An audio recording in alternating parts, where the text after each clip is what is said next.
nga ba mag-register para magkaroon ng schedule sa Bagong Pilipinas Presidential Action Center? Narito ang mga dapat gawin. Gamit ang iyong mobile device, pumunta sa eGovPH app. Pwede itong i-download mula sa Apple App Store o sa Google Play Store. Gumawa ng account. Ilagay ang email address, valid mobile number, pagkatapos ay makakatanggap ka ng one-time code sa iyong email. Gamitin ang code sa eGov app para sa verification ng iyong account at ng mga impormasyong ibinigay. Congratulations! Meron ka ng eGovPH app account. Pwede mo na ma-access ang iba't ibang serbisyo ng gobyerno kabilang ang mga serbisyo sa Bagong Pilipinas Presidential Action Center. Dati-rati maraming pamilyang Pilipino ang kapos. May mga magulang na hindi alam kung saan kukuha ng makakain. Sa ayuda naman, matagal sila naghihintay bago makakuha. Kapag may kalamidad, ang relief goods, mano-manong inihahanda, kaya matagal dumating. Ng ating walang gutom program. Kaya malinaw ang utos ni Pangulong Ferdinand Marcos Jr. Ilapit ang tulong, pabilisin ng serbisyo, siguraduhin may nakakain ang bawat pamilyang Pilipino. Direktiba ng ating Pangulo, siguraduhin dapat una wala ng pamilyang Pilipino na nagugutom para maging bahagi sila ng productive workforce. Nitong nakaraang linggo, personal na sinuri ng Pangulo ang pagpapatupad nito. Sa Walang Gutom Food Stamp Program, ang mga benepisyaryong tulad ni Lola Lumen ay tumatanggap ng 3,000 pisong food credits kada buwan sa electronic card, pambili ng masustansyang pagkain sa DSWD partner stores. Hindi na bibiyahe, mas mabilis. Ang resulta, nakikita. Mga masusustansyang pagkain ang agad na iuwi. Meron na ring balansyado na nutritional value ang binibigay, lalo na sa mga bata. Sa 4Ps o Pantawid Pamilyang Pilipino program, pinadali na rin ang pagkuha ng ayuda. Kung dati oras ang ginugugol sa biyahe, ngayon nasa cellphone na. Mas diretso, mas sigurado. These are the underserved areas. Walang branch ng bangko. Lahat ginagawa natin para maging madali para sa kanila, makuha nila yung mga cash benefit nila.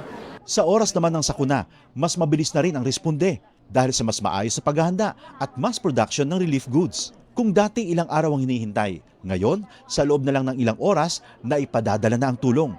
Ito ang malinaw na resulta. Mas mabilis na serbisyo, mas malapit sa tao, at mas nararamdaman sa araw-araw.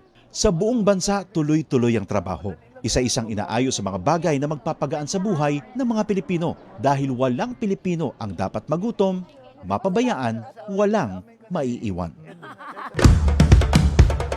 Ito ang Presidential Broadcast Service. Radyo Pilipinas. Radyo Publiko Ng Bagong Pilipinas para sa Bagong Pilipino. Naghahatid ng mahahalagang balita at impormasyon na guugnay ng pamahalaan sa sambayanan. Tulay sa himpapawid ng serbisyo publiko. Radyo Pilipinas. Radyo Publiko. Ang boses ng Pangulo. Sa Mega Manila, 738. Radyo Pilipinas. Radyo Publiko. Usapang budget natin. Ito na ang kauna-unahang radio program ng Department of Budget and Management. Magpapaliwanag sa mga proseso ng paglalaan at pamamahala ng pondo ng bansa para sa kaalaman ng bawat mamamayan. Bawat tanong sasagutin, bawat haka-haka lilinawin.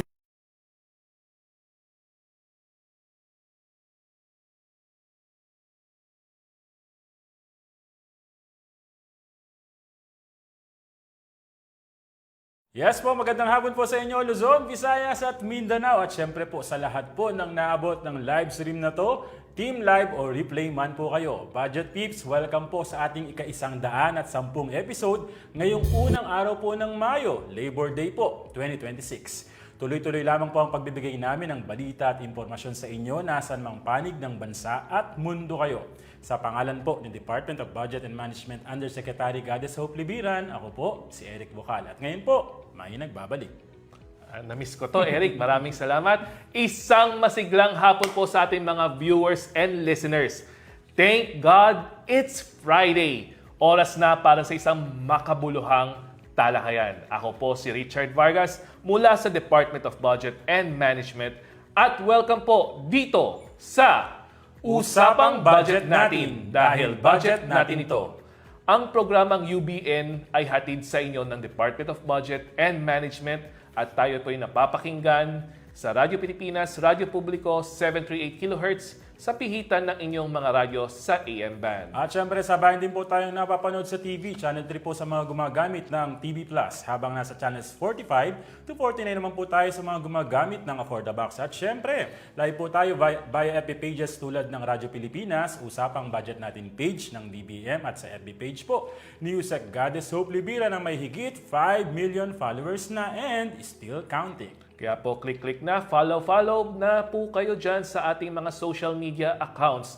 Siksik pa rin sa balita at impormasyon ang ating programa. Kaya marami po kayong aabangan ngayong hapon. Tama ka dyan, Richard. No? At para sa ating budget peeps, special po yung ating episode ngayon dahil kamakailan ay pinagdiwang natin na ika-siyam na pong anibersaryo po, 90 years ng Department of Budget and Management. Wow, tama ka dyan, Eric. Sa loob ng 9 na dekada, DBM ang pangunahing driver ng economic growth ng bansa. At mamaya lamang ating kikilalanin ang ilang taong naging haligi ng serbisyo publiko dito sa DBM. Tama ka dyan. Simulan natin po sa aking panayam sa ngayoy tumatayong ama ng DBM, si Secretary Rolando Rolly Toledo.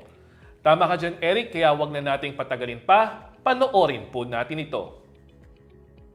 Hello Budget Peeps! Napakaswerte po natin ngayon dahil kasama po natin mismo ang Acting Secretary po ng Department of Budget and Management, Secretary Rolando Rolly Toledo. Sec Rolly, magandang hapon po at welcome po sa Usapang Budget natin. Ay, magandang hapon sa iyo at magandang hapon sa ating tagapakinig at tagapanood sa atin. Okay.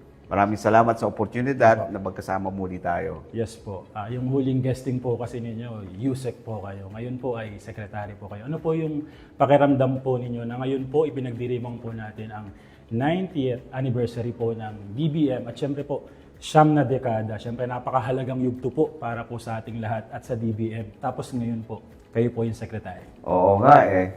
Di mo ko akalain na by the time makaka-celebrate pa ako ng 90th anniversary ng DBM wherein I spent actually almost half of that celebration ay nandito pala ako. So ito yung malaking karangalan sa akin. Alam niyo naman, so sabi ko nga, alam mo naman na ako ay magmula sa pinakamababang posisyon bilang isang technical person as an accounts analyst. And I could not imagine myself now being the Secretary of Budget and Management. Although acting tayo, okay, simple lang ang pangarap ko when I entered the government, okay, especially sa DBM, okay, to work as what is expected to me, being a government employee.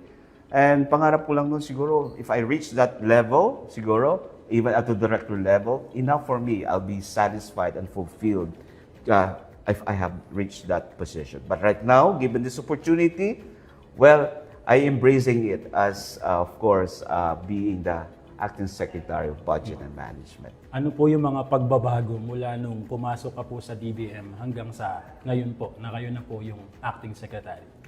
Marami na tayo ng mga reforms na in-implement. Siguro bawat administrasyon may na-introduce na reforms. Okay. So, siguro, ang malaking pagbabago right now is in terms of how we prepare the budget. Before manually, talagang with a spreadsheet, with your calculator, with your adding machine na tumutunog. At the same time, right now, we transition to that into what we call modernization, most likely, maging digital yung ating mga trabaho sa ngayon. So, siguro that's the biggest, malaking pagbabago in terms of our process. But I guess in terms of dealing with people sa makasama natin, I could see that we've grown so much para na in terms of a relationship with one another as a family. Yun ang nakita ko dito, helping one another. Sec Rolly, 4 na buwan po kayong namumuno sa DBM po. Sabi nyo nga po, bilang acting secretary. Pero kahit anong acting man yan or ano, kayo po yung secretary. Yes, yes. Ano po yung pinaka-memorable moment na talagang tumatak po sa inyo bilang acting secretary po At syempre, pinakamataas sa tungkulin, ama ng DBM. Actually, if you look at tumatak sa akin nung in-announce yung pagiging OIC na Department of Budget Nasa and Senate po kayo. Nasa Senate pa tayo noon. I cannot imagine I don't know how to react on that.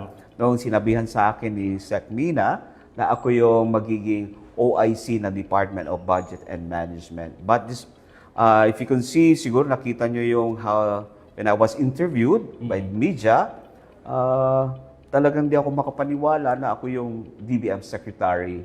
At the same time, mayroon pang, kumbaga, mayroon so chill na ako ay nahiram bilang OIC. Kung tatanungin mo, ang pinakatumatak is yun na yun.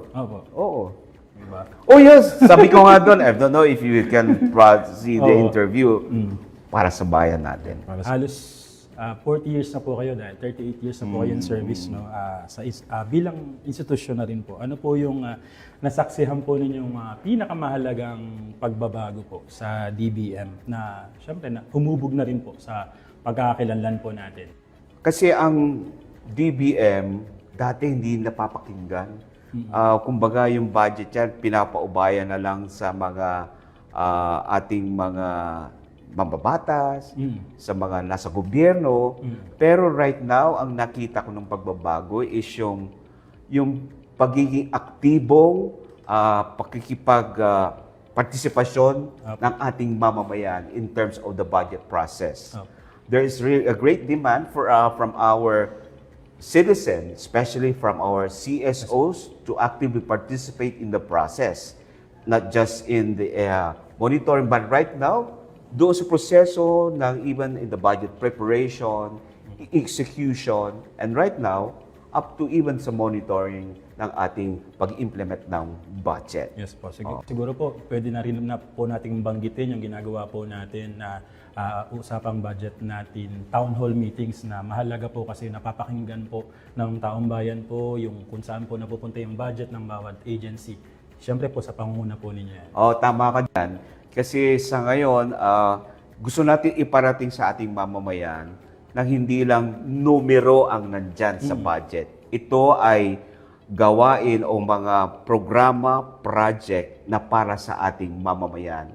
Okay, ito ay tungkol sa ating mga teachers, sa farmers, fisher folks, at ating mga vulnerable sector stakeholders, lalo na ang ating mga mahihirap na kababayan, para maintindihan nila na ito ay serbisyo na binibigay sa ating mamamayan. Sa tingin niyo po, Secretary, ano po ba yung pinakamalaking contribution po ng DBM po sa pag-unlad po ng bansa sa loob po ng 70 taon ng DBM? Sa bawat galaw ng bawat ahensya, dapat may pondo, may budget, may pera na inilaan dyan para ito ay magampanan nila ang kanilang tungkulin bilang ahensya. So, ibig sabihin noon, mahalaga yung role ng DBM sa pagbibigay ng pondo sa bawat ahensya para sa kanilang mga programa, aktibidad. Okay. So, yun siguro ang masasabi nating pinakamahalagang contribution ng DBM sa bawat ahensya at para sa bawat mamamayan.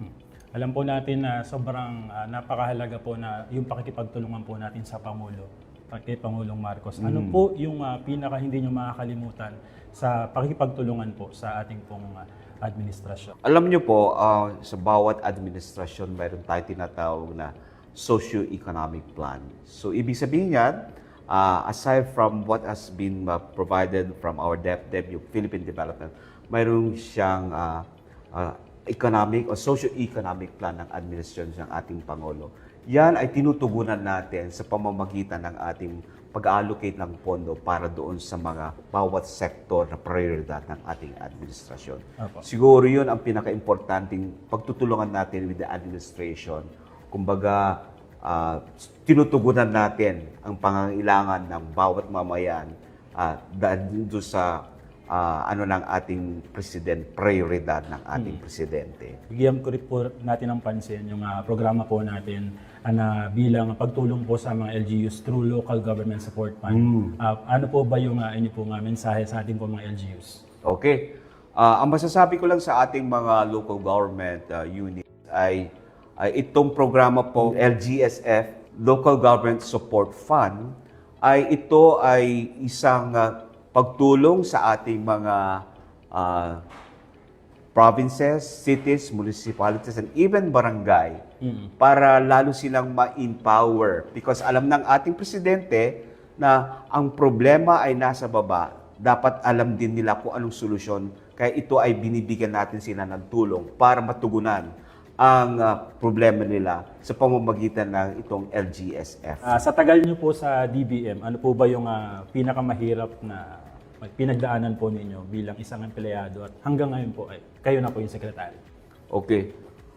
Ang pinakamahirap dito na naranasan ko, I remember, ay yung during budget preparation. Okay. Wherein, mag-stay ka dito overnight. Okay. Halos mag-stay para matapos mo yung mga naka-assign sa yung trabaho, lalo sa budget preparation. At babalik ka para lang maligo, magbalit ng damit, at bumalik uli sa opisina para ipagpapatuloy mo yung ginagawa mong trabaho in terms of the budget preparation. I remember when I was the director then of the Fiscal Planning and Reforms Bureau, na wherein was assigned to make a presentation na dapat i-present namin kay President Pinoy the following day. Wherein we stayed at the office, siguro mga up to 12 o'clock or even beyond 12 o'clock. Tapos babalik ka lang after you finish the draft presentation, go back to the bahay para magpalit ka, magbaligo ka. At the same time, babalik ka uli kasi the following day is a meeting with the President that you have to make a presentation. So, yung siguro hindi ko makakalimutan talaga yon is talaga stuck in me. Kasi from every now and then, mayroong mga dapat ibagbaguhin doon sa ginawang presentation. And yet, you have to present that the following day. Opo. Secretary, ito, okay lang po kung hindi niyo sagutin. Kung may isang bagay po ba kayo na gustong sabihin sa mas batang sarili niyo po, noong unang pasok niyo sa DBM, ano po yun? Sa DBM, doon ko nakita ko being an accountant, being as is doon ko nakita yung fulfillment. Okay. Doon ko nakita kasi yung fulfillment being a public servant. Okay. Sasabihin ko pa rin, sa batang iyan, tama yung landas na tinahak mo bilang isang accountant at nagsilbi sa gobyerno. At gusto ko rin pong i-highlight sa ating mga tagapanood at saka tagapakinig na dito po ninyo sa DBM nakilala ang love of your life. Totoo yan. Hapya lang totoo po yan. Dito ko po nakilala ang aking may bahay. Sa ngayon ay meron kaming 3 anak. At sa matter of fact, nagkaroon na rin ako ng apo. Okay, I have already my grandson. Okay. Secretary, sa 38 years po ninyo sa DBM, ano po yung pinaka maipagmamalaki po ninyo na naging contribution po ninyo sa DBM? Administration changes, secretary come and go. So what ang siguro pwede kong magalagi is I transition that from one administration to another, from one secretary to another secretary. Lalo na in the advent of the implementation of reforms that we've been doing sa DBM. Mahirap mong i-explain to another secretary from one another secretary all the reforms that you've been doing and to sustain that.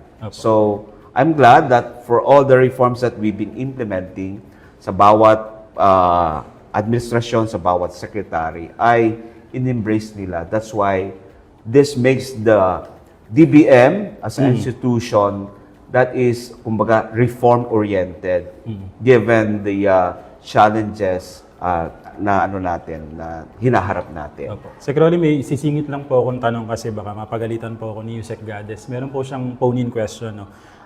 Kung babalikan po natin yung nakaraan, Secretary, ang isang Rolando Toledo ay hindi mabubuo kung wala sino. Sino po yung matuturing po ninyong mentor na hindi nyo malilimutan at bakit?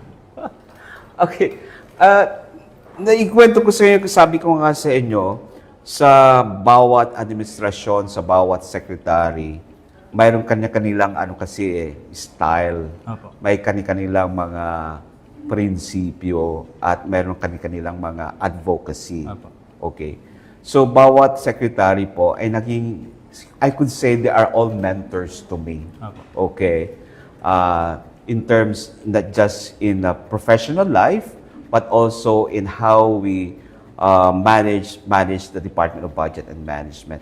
But I guess siguro isentro ko na lang din, one thing that naging matagal ko kasing kasama dito sa DBM as a supervising undersecretary is Undersecretary Laura Pascua. Okay. So credit to her also kasi siya yung nag-mentor din sa akin over the period when I deal with from the Secretary Butsabat, Secretary Jokno, Secretary Wendell, and then Secretary Nina. Okay. So here I am. So those are the people also guided me through my stay here in the DBM and now as a secretary. Sec Rolly, ano po yung gusto nyong iwan na inspirasyon o legasiya po para po sa mga bago at syempre mga lumang mga empleyado po ng DBM ngayon pong pinagdiriwang po natin yung 90th anniversary? Siguro kasi ang pinaka-importanting siguro not just a legacy but for all the people is yung pagtiwalaan ka ng tao.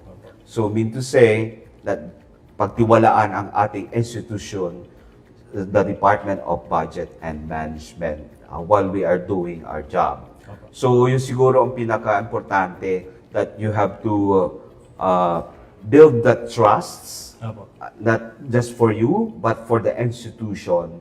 And of course, yung ating pagiging isang pamilya, having that unity in the family, na despite challenges, despite difficulties, despite yung mga binabato sa atin, we became more stronger to face the challenges or difficulties. And of course, pinaka-importante rin siguro yung mga reforma dapat magawa natin, ma-institutionalize lahat ng ating ginagawa dito para sa next generation na susunod ay makamtan nila or let's say sila po yung makapag-benefit ng ating reformang ginagawa ngayon dito sa DBM. Sec Rolly, pinagdiriwang po natin yung 90th anniversary ng DBM. At syempre ngayon po, May 1, ay pinagdiriwang din natin yung Labor Day. Pwede po ba kayo magbigay po ng mensahe? Syempre, una muna sa ating po mga kasamahan sa DBM at syempre po sa ating kababayan. Okay. Okay, sa ating mga kasamahan sa DBM, despite this historic measure, it calls for a celebration, the 90th anniversary of the Department of Budget and Management. So what can I say? Happy 9th anniversary times 10 na lang. Okay. So at sabi ko nga, let's celebrate. We deserve this bilang isang empleyado ng Department of Budget and Management.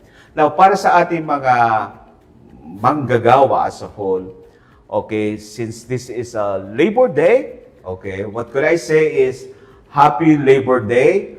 Kung ano man ang ginagawa nyo po ngayon bilang isang private or public na manggagawa, gawin po natin the best we can. Okay? So, yun lang po. Marami pong salamat. Secretary Rolly Toledo, maraming salamat po. Maraming salamat sa iyo at maraming salamat sa ating tagapakinig at taga-subaybay. Marami pa kayong abangan dahil magbabalik pa po ang Usapang Budget Natin dahil budget natin to.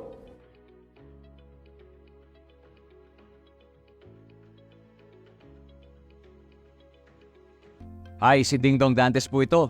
Pahiram lang ako ng 1 minuto mo. I know aware kang kailangan mong takpan ang ilong at bibig mo gamit ang dust mask kapag may pumutok na bulkan. Pero, paano kung wala kang mask? Ganito, kumuha ka ng basang panyo o bimpo para ma-filter ang nilalanghap mong hangin. Tapos, i-check mo rin syempre ang mga kasama mong bata at matanda kung may suot silang mask para safe rin sila sa asphalt. O tandaan mo lagi yan kasi #panatag ang may alam. Maging panatag Pilipinas. At tayo po ay nagbabalik sa usapang budget natin. Eric, nakakatuwang panoorin na si Sec. Rolly mismo ang nagbahagi ng kanyang mga karanasan bilang mula sa regular na empleyado ng DBM hanggang ngayon na siya ang tumatayong kasalukuyang ama ng DBM na nagkataon pa sa isang mahalagang milestone nitong ating ahensya. Kumusta naman ang karanasan mo at ano ang iyong naramdaman na nakapanayan mo si Sec. Rolly at pinag-spill mo pa? Masaya sir, no? Kasi game na game talaga siya sa mga tanungan. Siyempre, nakaka-overwhelmed kasi nabigyan tayo ng pagkakataon. Ilang beses din natin siya nag-guest, di ba, bilang undersecretary. Sabi nga natin, USEC pa siya noon. Pero siyempre, iba na ngayon, secretary na siya. Sabi nga niya, kahit acting lang siya, siya pa rin naman yung secretary. Biruin mo, dito rin pala niya, sir, nakilala yung kabiyak niya. Oo nga. At kasama niya habang buhay. Maraming salamat po Sec. Rolly sa pagpapaunlak po ninyo at pagbibigay ng oras sa amin at syempre sa suporta po sa usapang budget natin. At this time naman, Eric, tayo mag-shoutout sa ating mga followers online. Tama, shoutout muna kay John Dave Gekale, hello sa'yo. At syempre, kay Pau Borja Maravilla. Yun. Yan, at ang mga nakasubaybay din ngayong hapon ang ating director na si Director Vicky Apasible. At ang ating pinakapaborito, si Attorney Edward Hipe. At syempre, samantalahin ko na, Eric, nakatutok rin ngayon ang aking pinakamamahal na asawa, si Erica Tangilan Vargas. Yun, no? Para po sa mga bago lamang nakatutok, no, tayo po ay napapakinggan sa Radyo Pilipinas, Radyo Publiko 738 kHz sa pihitan po ng inyong mga radyo. At sa bayan din po tayong napapanood sa TV.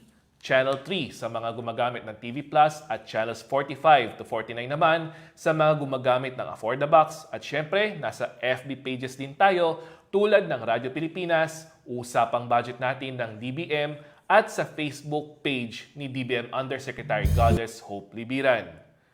Budget Peeps, sabi nga natin, ipinagdiriwang natin ngayon ang ika-90th o 90 anibersaryo ng pagkakatatag ng DBM. Ngayong taon na may temang Sound Budgeting for Stronger Nation Building. At syempre, hindi lang basta-basta lilipas ang 9 na dekada ng ahensya kung hindi natin babalikan ang pinagmulan nito at nakaraan. Tama ka dyan, Richard, no? Kaya mag-trip down memory lane muna tayo, Budget Peeps. Yes. Eric, pwede din nating tawaging Flashback Friday to kasi Biyernes ngayon, di ba? Kaya wag nating patagalin pa. Narito na ang ating Budget 101. Hello, Budget Peeps! Alam ba ninyo na ipinagdiwang ng Department of Budget and Management o DBM ang ika-90 anibersaryo ng pagkakatatag nito noong ika-25 ng Abril 2026? Tara, magbalik tanaw tayo sa kasaysayan. Alamin ang mga mahalagang reforma, polisiya at programang ipinatupad upang mas maging angkop ang ating national budget sa mga pangangailangan ng bansa at ng ating mga kababayan. At kung paano nagiging kaagapay ang DBM sa pagsusulong ng good governance. Dito lang yan sa Budget 101.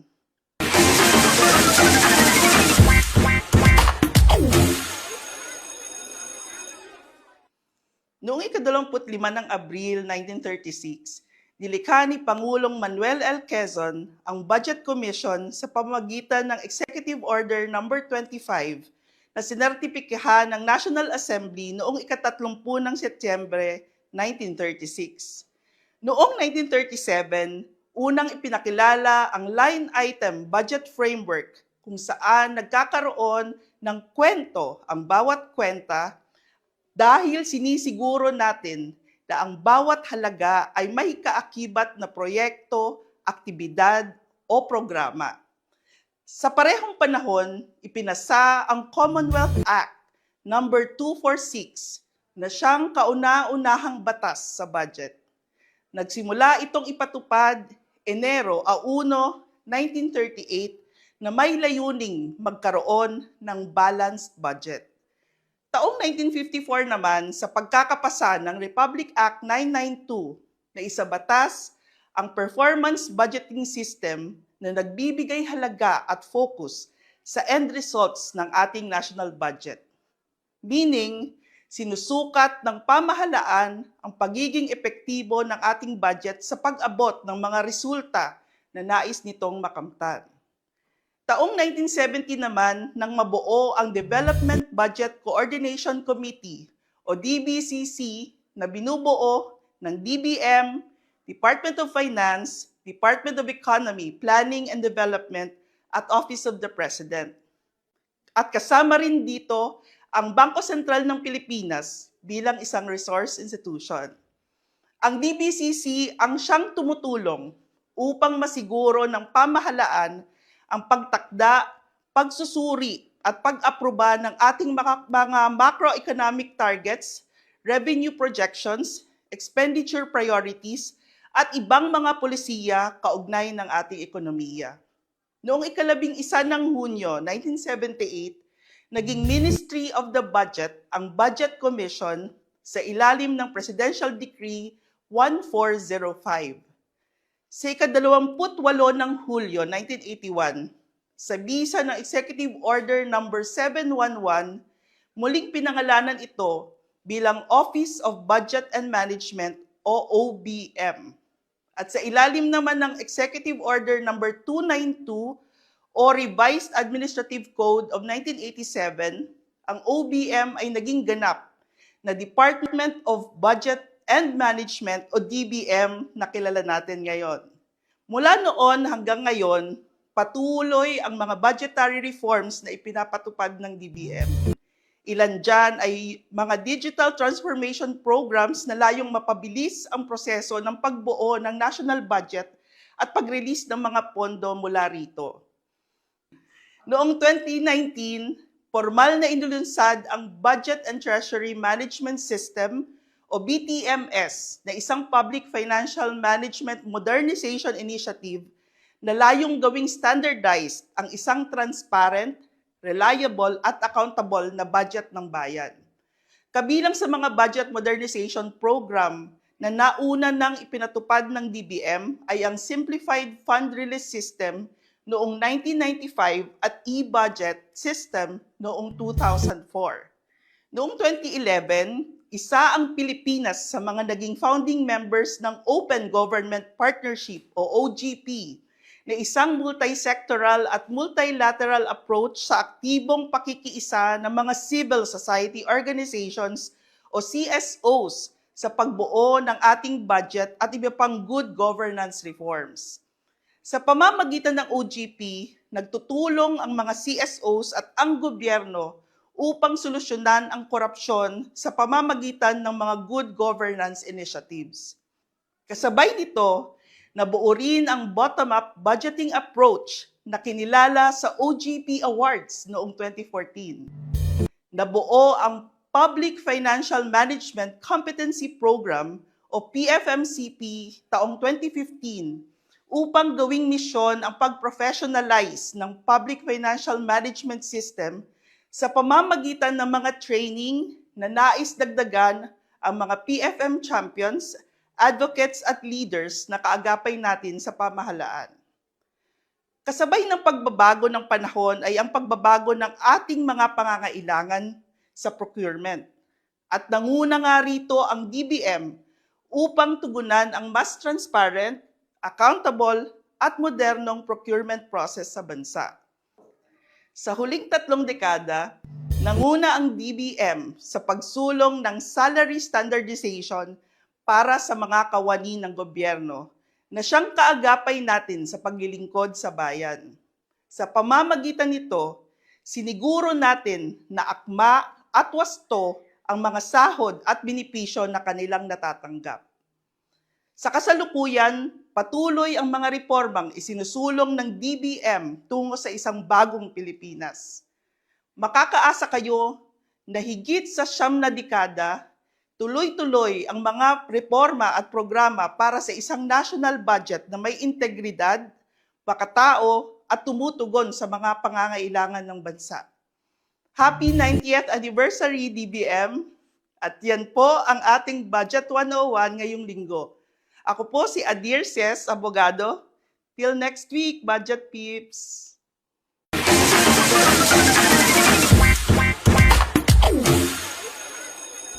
Maraming salamat po kay Adir Ses Abogado na nagpapaliwanag ng mahalagang kaganapan sa DBM.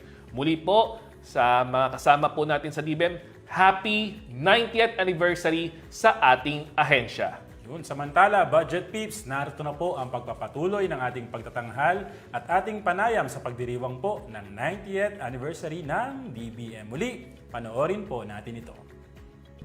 Budget Peeps, kasama naman po natin ngayon, Assistant Secretary Dante De Chavez, 41 years of service. ASEC Dante, no? Yes. Bago po kayo maging ASEC, paano po kayo nagsimula? Yung taon po niyang pagpasok niyo dito sa DBM hanggang kasalukuyan po. Yeah. Nag-apply ako sa DBM noong April 1985. So as budget analyst, mabilis naman yung promotion hanggang sa yung assistant division chief. Doon medyo nagtagal kasi walang bakante sa taas. So talagang naghintay kami ng 10 years, then 10 years na senior, assistant division chief. But 1 year lang ako naging division, then after that, naging assistant director na for 5 years, then director, and then currently as acting assistant secretary of the budget preparation and execution group. ASEC, sa tagal po ninyo sa posisyon, siyempre po, mas matagal pa kayo kay Sec Rolly, no? Yeah, almost 2 years. 2 years. Yeah. So, ano po yung, kung meron po kayong mga hindi na makakalimutan ng mga pagsubok po na minsan naisip nyo na, ay, ayoko na sa DBM. Meron po ba kayong kwentong gano'n? Yeah, actually, bawat administration meron. Siguro na naranasan ko ng time ni President Cory, yung coup d'etat. So, lipat ako ng try to transfer to pero coup d'etat yung sumalap sa akin. And then kay President Ramos, yung Asian financial crisis naman. Tapos yung coup d'etat din, and then brown out. So, buti na lang manual pa nun ng DBM. So, bukas yung bintana dyan. We can do it manually because typewriter pa rin. Kasi sumunod si ERAP, siyempre yung kanyang scandal, and then yung sa Camp Abu Bakar na so, and then Gloria Arroyo, medyo tight din ang fiscal space noon during that time, and then may scandal din Gloria, and then sinong sumunod si Pinoy, yun, meron din namang yung Mama Sapa, and then but basically medyo maganda yung economy noon. And then kay President Duterte, siyempre yung sa Marawi Seeds. So time din pala ni President Cory yung Lindol, tapos dito nagkaroon ng sunog, lahat na yata ng naranasan. But beyond those strategies, I really pursued here because this is where my bread and butter actually. So marami po kayong karanasan ng mga naging pagsubok po, siyempre sa iba't ibang mga administrasyon. Yeah. Ano po yung kumbaga naisip po ninyo, sa palagay po ninyo, yung naidulot po nito sa pagkatao nyo, yung mga pagsubok na naranasan po natin sa DBM, siyempre. At siyempre lalong-lalo na kapag may mga problema po, siyempre alam naman natin, kailangan natin ng budget para dyan. Yes, of course.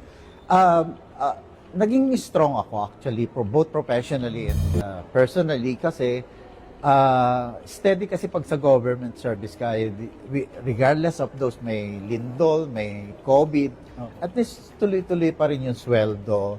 Unlike in the private sector, talagang nawawala ng trabaho. But here, steady pa rin yung sweldo. And then the opportunity continues to grow as you go along the 41 years that I've been here.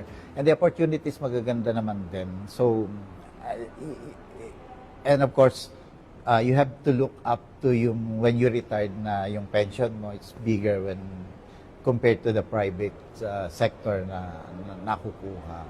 So, those among the many, and of course, family life, this is where I found my wife. Yes, she was also an employee of DBM for 1 year under the Foreign Assisted Projects Bureau, yung PAPS Bureau before, but ngayon it was dissolved na and integrated to the different budget preparation execution group bureaus, so it can easily be integrated in their function.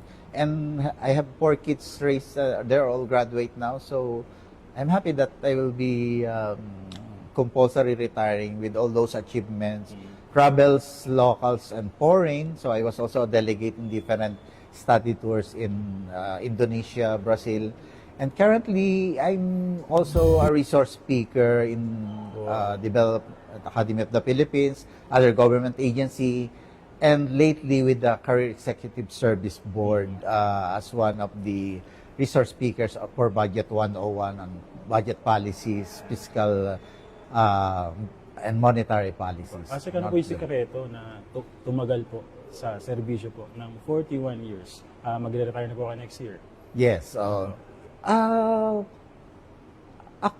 For me, I continue to work naman based on, because I came from the public sector na studies, so I knew how it was. So I really do what is assigned to me. And before I joined DBM, I was in the private sector for 8 months. But in those 8 months, I learned a lot. So the punctuality, the discipline, the details, everything, the humility, all those values I gained in the 8 months in private, I brought it here, and it brought me further to where I am now. Asek, nagsimula po kayo kay Marcos Senior. Senior, At yeah. ngayon tumawid po kayo kay Marcos Junior. Yes. Ano po yung pakiramdam na ganun po talaga katagal, na daanan nyo pa yung dalawa, yung mag-ama, kumbaga? Yes, even the Aquino mother and son Opo. presidency din. So I never thought it would happen that way. But given the dynamics of Philippine politics, so it will happen kasi nga in the four decades that you've been in government. Ano po, para po sa inyo, ano po yung ibig sabihin ng pagsiservisyo po ninyo for almost 41 years sa DBM? Yeah, serbisyong tapat at saka may integritan din siguro. Pinaka-importanteng aral po, pinakamahalagang aral po na natutunan po ninyo sa public service po. At syempre sa bilang empleyado rin po ng DBM.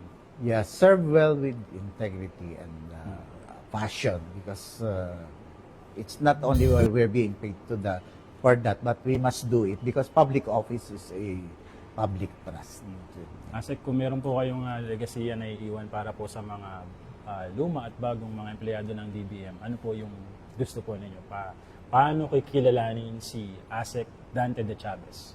Yeah, I work silently kasi, because working silently would mean results naman, and then the result would speak for itself that you did it based on my contribution in the different reforms that being implemented now by DBM. So I think that's my legacy. I started within the internal policy, internal processes, and then the outcome are felt outside of DBM. I think I'm proud of that. Assistant Secretary Dante de Chavez, maraming salamat Yeah, po. thank you for the opportunity then for this. Maraming salamat. And happy anniversary DBM, 90th anniversary. Budget Peeps, tuloy-tuloy pa rin tayo sa ating special episode ng Usapang Budget natin. Kaugnay yan sa ika-9 na pong anibersaryo ng Department of Budget and Management. At ngayon naman po, kasama po natin, 34 years in service, Teresa Siccion. Amen. Ma'am Teresa, paano po ba tawagin? Ma'am Teresa? Miss Ate Teresa? Tess na lang. Ate Tess. Ate Tess, magbalik tanaw po tayo. Paano po kayo nagsimula sa DBM mula po kung ano po yung posisyon nyo at hanggang ngayon po? Noon kasi, ang DBM, walang mga clerk typist. Ang ginagawa nila, yung mga sa agency, kumukuha sila ng detailed. Yun ang nag-umpisa ako. Nag-detail ako, sumusunod ako sa isang agency. Yun ang nag-umpisa ko. And then, nung dumating Secretary Laya, gusto niya mag-in lahat ng mga staff. Kaya ginawa kaming contractual. Yun ang umpisa ko, contractual. Sa panahon ni Secretary Laya. Pero simula po nun, gaano katagal po yung mga nag-posisyon po ninyo? Yun nga, from clerk typist, contractual. Naku na, alam ng mga DBM ko family to. Pinagdadasal nila makapasa akong first grade. Kasi may nakakaroon ng position. Pero the same pa rin, ang minitake ako ng first CS professional, hindi pa rin. Yun nga nakakaiyak. Sabi ko nga, nandiyan yung position, hindi nila may bibili sa akin. Pero ganun pa man, there's hope Kaya sabi ko kanina may hope. Yun nga, kung kailan matagal, doon na, nung sigurong sabi ng aking director noon, ikaw pa rin ang hintayin ko maging aking AO. Kasi siguro nakikita sa performance ko, nung talagang para sa akin talaga, naipasa ako, ito talaga nakakayak. Tumanggap ako ng civil service result. Failing. That was January. Aba, tumanggap ako ng March. Ang sabi ng civil service, ito yung talagang hindi ko malimutan. Ms. Teresa Section, return to me your rating before you. We earlier issued to you. This is your new rating. Okay. Di ba? There's hope. Yun. Simula noon, nung natanggap ko na, pina-authenticate pa ng namin noon, personal officer, wala na rin siya dito, si Ma'am Nati Agawin, kilala ng mga manonood dito. Pina-authenticate niya, true talaga yung pinadala ng CV. Mula noon, sabi ng director ko, agad siyang gumawa ng memo na dinidelegate na ako maging AO. Yun ang talaga. Hanggang ngayon po? Ngayon, oo, tinanggap yung may na napromote. Siyempre kami, mayroon talagang head ng AO sa AS. Kami dito, bawat operations, sa Operations Bureau, bawat isa may isang AO. Parang nanay-nanaya sa loob, sa in-charge lahat ng gawa ng isang bureau. Ate Tess, 90 years po yung Department of Budget and Management. Oo, 90. Almost, one-third po yung years of service po ninyo. Ano po yung nararamdaman po na naging bahagi po kayo ng DBM for 34 years? Wow, really? I'm grateful talaga po. Imagine, I'm part of the institution. Naging bahagi ako sa lahat, sa hirap, sa ginhawa, sa lahat incentives. I really, talagang, at saka yung welcome ka palagi sa DBM, yung camaraderie, nandyan pa rin. Ang mga opisyal, kay bago siya, kay luma, nandyan naka-smile sa'yo. Hindi ko malilimutan. Hello, Ate Tess. Hello, Ma'am Tess. Hindi ko malilimutan yan. Talagang happy-happy ako. Ano po yung kung may aral po kayo na sa 34 years po ninyo sa service dito po sa DBM, ano po yun? Sabi ko nga, in-invite din ako na maging resource speaker, hindi naman one of the speaker ng AS sa mga upcoming retirees. Ang sabi ko lang sa kanya, save. Ang DBM kasi budget talaga matututo ka mag-budget Kung talaga matututo ka mag-budget, meron kang matututunan talaga. Mag-save ka for your future. At the same time, kung kailangan maging best, sa konting ako talaga pong nakakuha po akong housing loan because of payroll deduction. In-encourage ko po talaga na kung nagtatrabaho kayo, get investment sa housing. Because kung nag-rent ka lang, pagbayad mo, mag-isip ka na naman magbabayad, kaya invest. At the same time, palaging motto mo, pag nagtatrabaho ka, do your best and God will do the rest. Kay man nagbabantay superior mo, basta gawan mo yung talagang sa puso mo. Ate Tess, syempre sa haba po ng panahon na serbisyo nyo, meron po ba kayong halimbawa pinagdaanan na pinakamahirap na pagsubok po bilang empleyado po ng DBM na sasabihin nyo na muntik ka nang sumuko pero hindi mo sinukuan? May mga, kahit na sabihin mo ng happy family ng isang bureau, meron pa rin kayong ng superior mo. Yung hindi niya yung gusto mong mangyari, na hindi rin niya gusto, hanggang nagkakaroon kayo nagkakaroon kayo ng rebuttal.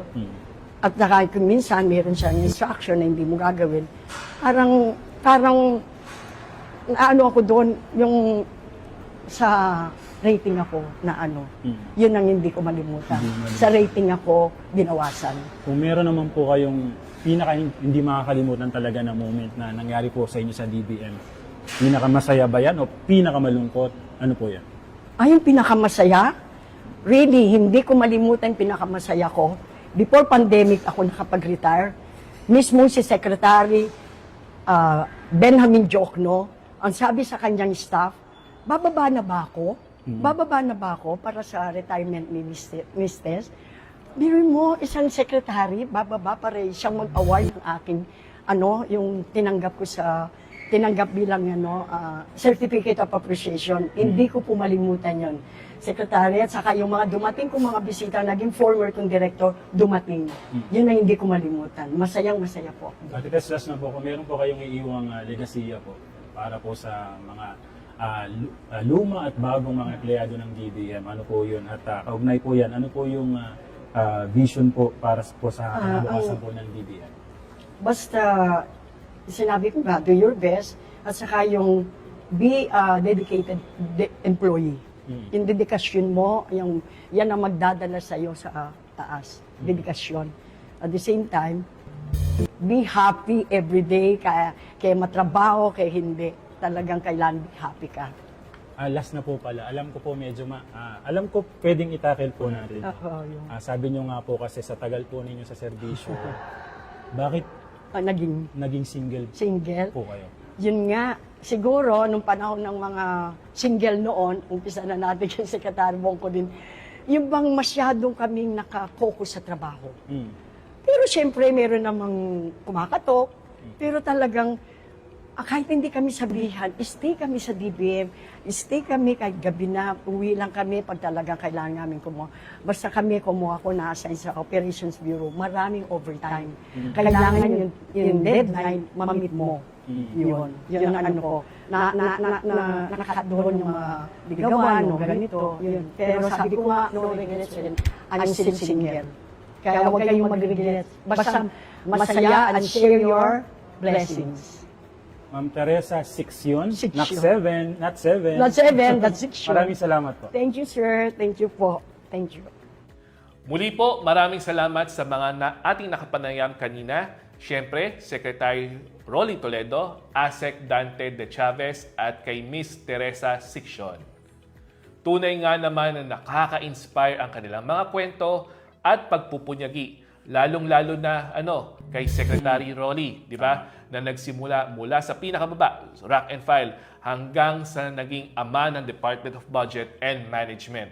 Muli po, ang aming pagbati sa 9 na dekada ng DBM sa paghahatid ng makabuluhang serbisyo publiko.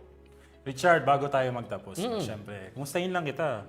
Ay, bakit naman? Parang simula kasi nung ikasal ka, halos di ka na namin nakakasama. Tatampo na nga sa si Pao, mga taga-UBN. Di naman. Siyempre, yung buhay may asawa. Meron ka pang pinagkakaabalahan na Rotary Club, no? Siyempre, nandyan yung sa Caloocan North, kung saan tumatayo ka naman bilang club secretary. At ito pa, may trivia ako no? Ang dami mong alam, Inaalam ko yan. At kamakailan, siyempre, nagbigay kayo ng Human Milk Bank Facility sa Caloocan. Balitaan mo naman kami tungkol dito. Nabisi po tayo ng ilang linggo dahil nga po bukod po sa pagiging konektado dito sa DBM, tayo po ay aktibo sa civic organizations gaya po ng Rotary. Kabilang po tayo sa Rotary Club of Caloocan North at kamakailan lamang nitong April 17, Eric, tayo po ay nagbigay ng isang major project para po sa lungsod ng Caloocan. Ito po ay yung Human Milk Bank Facility na kung saan, Eric, mabibigyan ito ng tulong yung ating mga nanay na kasalukuyang dumaranas ng problema sa kanilang supply ng gatas o yung tinatawag nating breast milk. At dahil dito, para sa mga nanay na mayroong sakit, kasalukuyang may sakit nung sila ay nanganak, at maging yung mga may problema na sa kanilang pagpapasuso o pagpapagatas sa kanilang mga anak, maaari po nilang bigyan pa rin ng masustansya at ligtas na supply ng gatas ang kanilang mga anak dahil nga po dito sa Human Milk Bank natin. Ito po, Eric ay isa sa mga global grant projects sa pakikipagtulungan ng ating South Korean partner na Rotary Club of Anyang East. So maraming salamat po sa lahat ng mga tumutulong, sa lahat ng mga community partners at maging sa local government ng Caloocan dahil po sa successful na turnover ng proyektong ito. And syempre, inaanyayahan namin yung mga kababayan natin dyan sa Caloocan na suportahan yung ating milk bank dyan sa Caloocan City Medical Center. So yun lang naman. Hindi naman masyadong busy, Eric. Congratulations. Work-life balance. Work-life balance. Hindi lang Baka naman susunod. iba na yung tahakin mo. Sa awa ng Diyos, May Eric. Senador Richard. Hindi naman. Nasa puso lang natin na... Wala ka pa namang balak sa 2028, Masaya lang tayong nagsisilbi sa ating mga kababayan. Sige na nga. At with that, dyan po nagtatapos ang usapang budget natin ngayong Labor Day. Tsak pong may napulot kayong aral at mga bagong kaalaman na sa tinampok po namin dito sa aming programa. Samahan po ninyo kami muli next week dito pa rin sa himpilan ng Radyo Pilipinas, Radyo Publiko na napapanood din sa TV at syempre tayo po ay nasa Facebook Live ng Radyo Pilipinas at usapang budget natin page ng DBM. At syempre sa FB page din po ni DBM Undersecretary Goddess Hope Libiran. Antabayanan po ninyo ang susunod na programa at alamin po natin ang mga mainit na balita sa bansa dahil susunod na po ang Ulat Bayan. Muli sa ngalan po ni Department of Budget and Management Undersecretary Goddess Hope Libiran, ako po si Eric Bocan. Ako naman si Richard Vargas. See you next week, same time, alas 5 ng hapon hanggang alas 6 ng gabi. Dito lamang po sa inyong favorite Friday Night Habit. Ito po ang Usapang Budget Natin dahil budget natin ito.